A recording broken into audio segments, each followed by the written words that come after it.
Welcome to the Rim Break Rodeo. We hope this video helps. In this video, I will show you how to change Toyota Camry windshield wipers. First, make sure you have the correct replacement blades for your vehicle. You'll also want a clean towel or a piece of cardboard. Carefully lift the wiper arm away from the glass until it locks into an upright position. Place the towel on the windshield beneath the wiper arm to prevent any accidental damage if the arm snaps back down.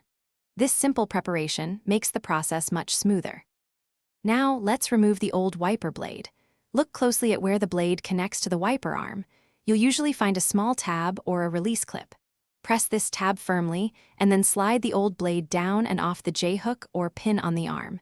It might require a little wiggle. Always hold onto the wiper arm securely during this step. Remember, the metal arm can scratch or even crack your windshield if it springs back unexpectedly. With the old blade removed, it's time to install the new one. Take your new wiper blade and align its connector with the J-hook or pin on the wiper arm. Slide the new blade up until you hear a click, indicating it's securely locked.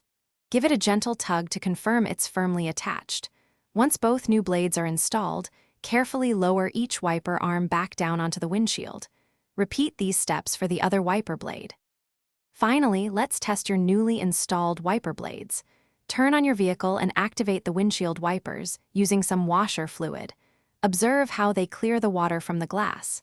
You should see a smooth, streak-free wipe across the entire windshield, ensuring optimal visibility. If you notice any issues, double-check the installation. And hey, while you're upgrading your car, why not make it smell great too? Check the description for a link to Little Tree's Black Ice and other fantastic deals to keep your ride fresh.